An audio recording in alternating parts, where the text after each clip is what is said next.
السلام عليكم ورحمة الله وبركاته. قبل ما نبدأ المباراة اللي معنا، عايزك تصلي على النبي عليه أفضل الصلاة والسلام، وتكتب لنا في التعليق اللي أنت صليت على النبي، وتاني حاجة تعمل لنا اللايك بتاعك الجميل. اعمل لنا اللايك الجميل، يلا يا عم اعمل اللايك الجميل عشان نبدأ الحلقة على طول. بقى عملت اللايك الجميل. طب تعالى النهارده معنا موعد مباراة مولودية الجزائر. مولودية الجزائر يا جدعان عاملة أداء كويس جدا جدا في الأحماء، ونازلة دلوقتي الملعب يا جدعان، والمباراة بادية الساعة 8 بتوقيت القاهرة والسعودية، يعني حاجة كويسة جدا جدا.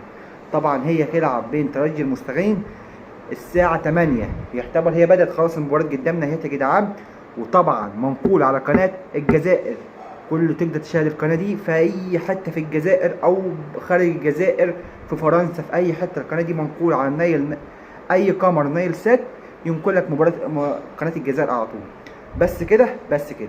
لو عجبتك الحلقة صل على النبي عليه أفضل الصلاة والسلام، ولايك للفيديو. سلام.